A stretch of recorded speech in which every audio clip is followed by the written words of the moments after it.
Well, thank you for joining me for our first episode of Noble Thoughts, sponsored by the All Indiana Podcast Network.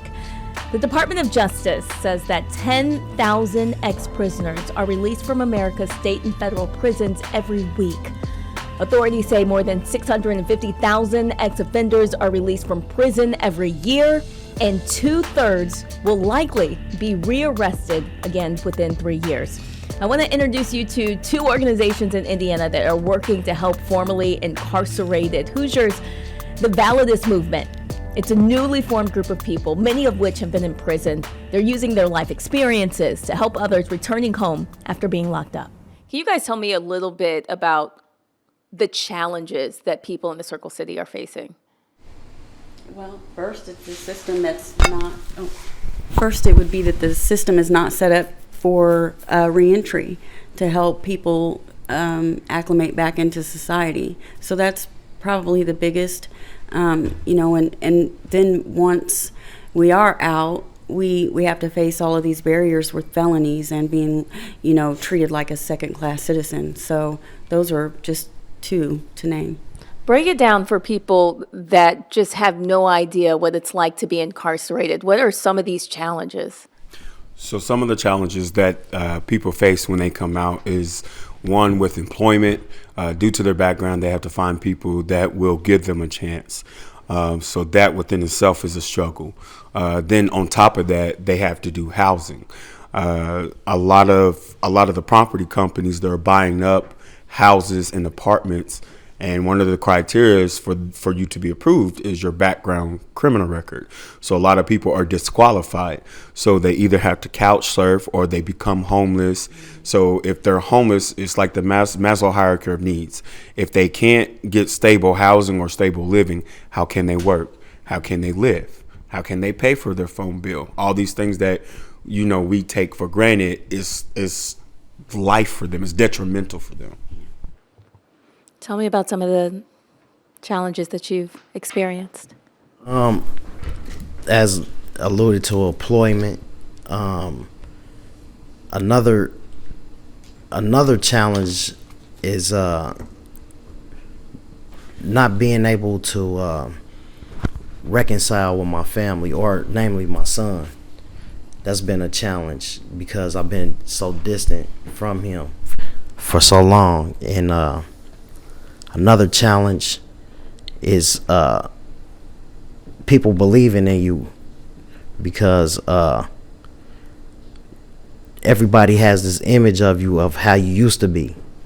And with this movement that we have, these are true people that have reformed and are passionate about it. So that's in itself showing people that you have changed and are dedicated to being a law-abiding citizen. Brian, you were just sharing with me your story. Do you mind telling us a little bit about how you found yourself in the system? I found myself in the system. That was a different story. This was a recent story that when I got in, I was already in the system based on, I got in the system as a youth coming up, wanting to get some fast money, and I did some stuff that I shouldn't have done. I think we wanted to go to a club. We went to rob the Wendy's or something like that. We was young. That's how I first got in the system. Didn't know no better. It was all fun. But a year later, it caught up with me, and I thought they was like managers of this job I was working. They were detectives, and that's how I first got into the system. And and one thing led to another. I would always hang out with an older crowd. By me being young, by me hanging out with older people and me being the youngest one. I was the youngest one in the correctional facility in the state of Maryland. So that's my first entry. So I'm just trying to correct it and hopefully set people up so they won't have to go back into the system, because the system does rob you, and you are working, like I said, for pennies and like that. So tell us a little bit more about the Validus movement and why it was important for you to be a part of it. Oh, I wanted to be a part of it. I've always wanted to be a part of it, because you develop a passion once you're in the system or you're incarcerated that this ain't for you. I don't want to be back. I don't want to come back into this system once I'm robbed and all that other stuff. So I want to let it be right for the people that was robbed by the system. The system you're robbed once you get in. Once you're in the system, you're in the system. I mean, it's no turning back. You are in the system, and they're going to treat you like my boy said, second chance citizen. And you don't want to be treated like that. You're a human. You got rights, and you want to be treated like a human.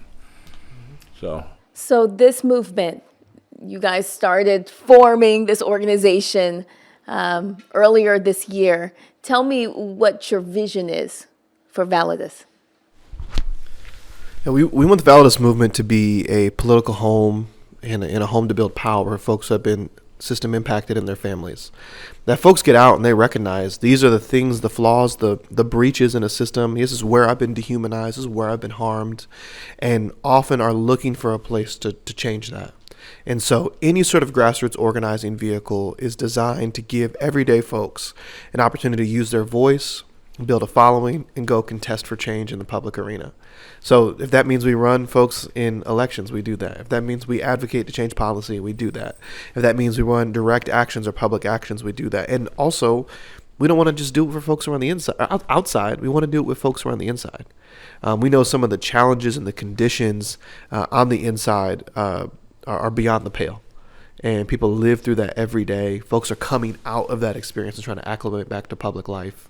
So we want to have an organizing movement that centers the particular needs of this community, and it includes folks who are still inside and folks who have gotten out.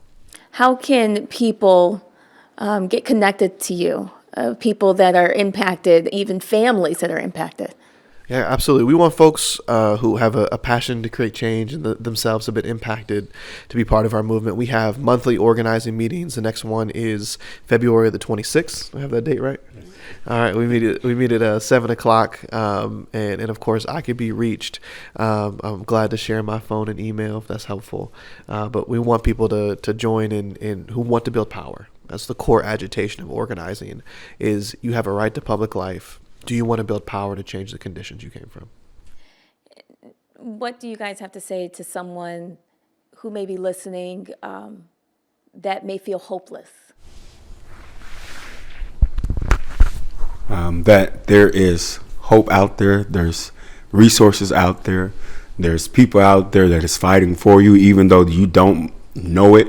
We are out here trying to do the work to change policy, to change laws and things on how things are done, and also to provide resources for people that have been impacted by the justice system. I would say that, come be a part of our Validus movement. Absolutely. Like, come join us. There's no reason why you can't be a part of this and tell your story and be an advocate for those that aren't telling their story. So if you need some hope, come with us and join our movement. If you don't, I just want to kind of piggyback on them. We would like to have people that's sincere and they reform, and passionate about changing their lives for the better and for the community, not just giving lip service. And this is a true organization that's about action, that's really trying to uplift one another, check on one another, and create space for us to have the resources and change. What's the benefit for the Circle City? Go ahead. We firmly believe that any social movement that doesn't center, prioritize, be in relationship, corroboration with justice system impacted folks is going to leave a lot of folks behind. The system that of mass incarceration undergirds so much of our social issues and social problems and is responsible for so much of it. So if Indianapolis wants to take a leap forward as a community, as a space where people can come back home healed, don't have to go to a cage, get the resources, support, transformation they need in the community, that affects everybody.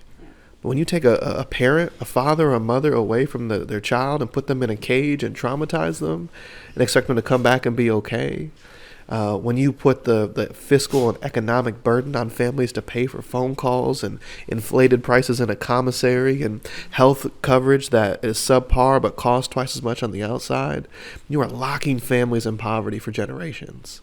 And so this movement could be that key to free folks from that. And we're convinced that if we're going to be serious about justice and equity and belonging in this beautiful city, it's got to be centering the voices of this movement. Again, we want to thank the All Indiana Podcast Network for providing us this platform to share our noble thoughts. We built this show to support sponsors. If you want to advertise on this podcast, okay, try it again. 3, 2, 1. Again, we want to thank the All Indiana Podcast Network for providing us this platform to share our noble thoughts. And we built this show to support sponsors. If you'd like to advertise on this podcast, please contact me on social media at BeNobleTV. So now I'm joined with Linda Bricker from Centier Bank. Centier is very passionate about helping Hoosiers. You guys only have banks here in Indiana. You've been around for more than 130 years. Why is community so important to Centier? It's important for so many reasons.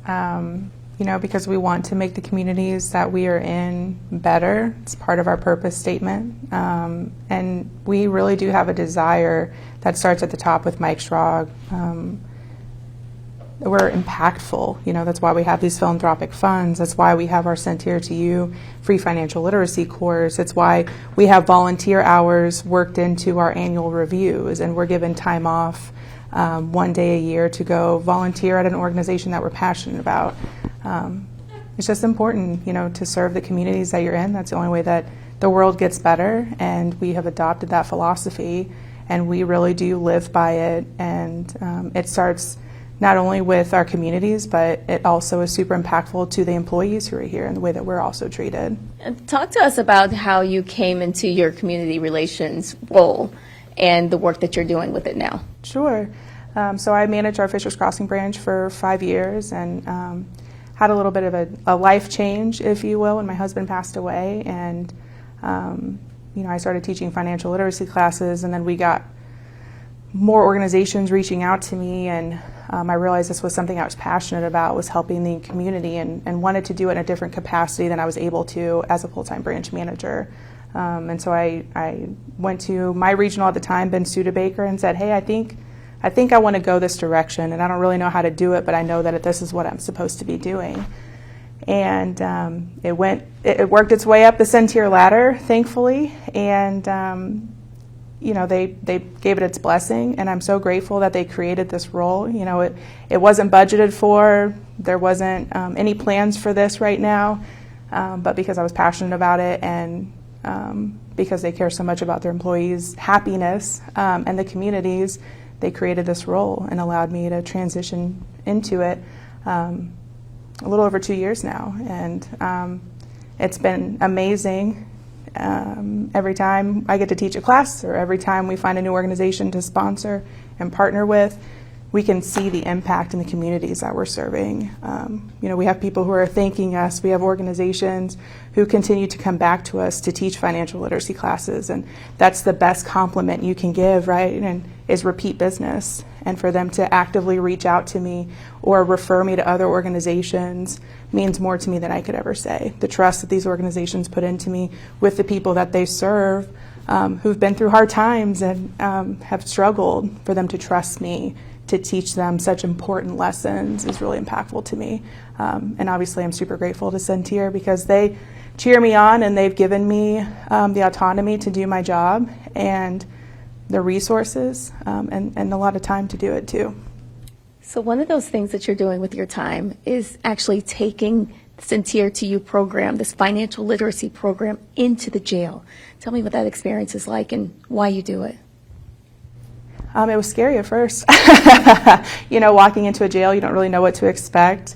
But after the first time, I love teaching at the jail. I really appreciate the inmates that are there. They share their stories with me, which is, again, that trust piece that you get from the people that you help is so important. But it's impactful in a way that, these men and women are locked up, and they want to get out, and they want to do better. and you don't know what you don't know. And so many of them have never experienced any type of financial literacy course, basic banking, basic functions. When I first started teaching, I had someone ask me what a debit card was. They had only handled cash, right?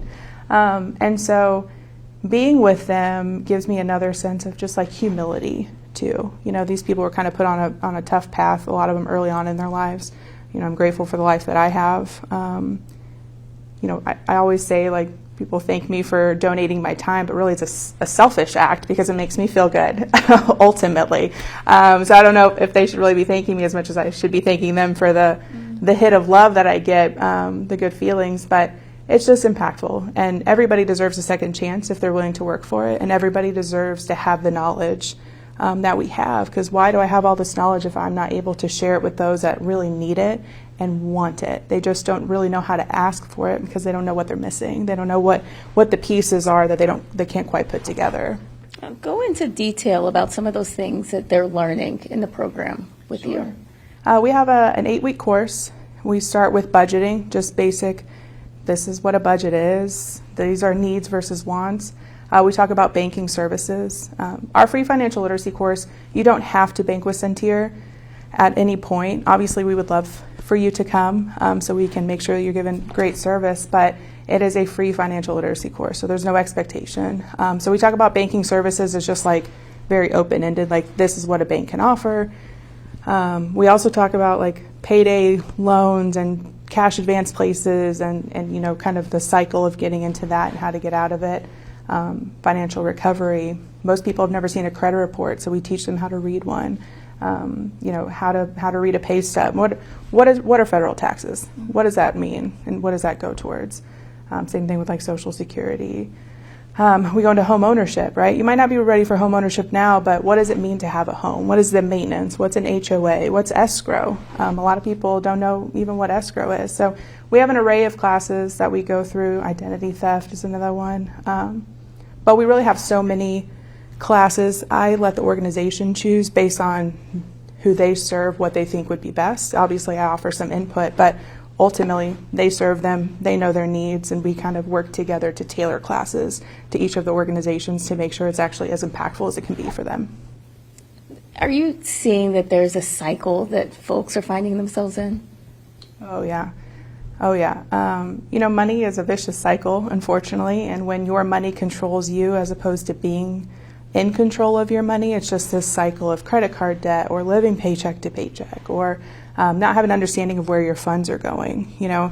If you go get gas and you go into the gas station 3 days a week, you pump your gas, you go inside and you spend $20. Well, in the moment, that doesn't seem like a lot of money, but over the course of a month, especially if you're living a little bit closer, that could be a surprise at the end of the month you weren't expecting. So there is such a need, and unfortunately our schools aren't teaching classes like this. So unless you have an adult in your life or someone who can teach you these classes, you're never going to know the correct way to bank, if you will, or the correct way to start credit. We get a credit card when we go to college and we don't realize that's borrowed money, right? So we end up already on the other side, on the bad side of credit because you just simply don't know. So as many people as I can talk to or get this information in front of, I want to do that because we all have a right and we all deserve to know and to be financial literate. Now, if you're financial literate and you're still making these decisions, and that's on you, right? But, hopefully at least you have the knowledge to make a better decision because that's a generational, change. I know that Centir is very committed to Hoosiers. Do you see other banks taking on this type of commitment? What role do you see banks having in the community in the future? I hope that all of the other banks take on this stance. I can't speak for them, and we keep tabs on what we call quote unquote competition. But I think some people steer away from financial literacy because they don't feel confident in the knowledge or they don't see the return on their investment in time. Right? I'm sending someone to teach this class. What do I get out of it? So I hope more banks adopt kind of our philosophy on let's spread the information and let's get these people financially literate. I know that we are going to continue to grow this team. We're going to continue to teach classes and do sponsorships and be really involved and active in the communities, whether that's volunteering our time time, talent, treasure, right, are my 3 favorite things. And so I don't know. I hope, like I said, I hope that banking goes in the right direction and really starts to, love their people and spread this information. If people are listening or watching and they want to help Sincere carry on their mission, how can they? Sure. Call me. I'd love to talk to you. I think what's best about this world is when we can have a servant heart, and that's a big deal here at Sincere. We talk about it all the time. Do you have a servant heart, and what does that look like? So if you want to help Sincere, you want to help people find what you're passionate about and go find an organization that aligns with that. If you want to help Sincere with financial literacy, I'd love to teach you. Come on over. But I think ultimately to be helpful is just to keep your eyes open and look for the people that need help. And if you can help them, great. And if you can't, find a connection to somebody who can. That's the best way to kind of keep the chain of love going, I think. Wonderful information. Linda Bricker, thank you for sharing your noble thoughts with us. Appreciate it. We want to thank you for joining us on this inaugural episode of Noble Thoughts. We hope you'll join us again next week so that we can discuss domestic violence. See you next time.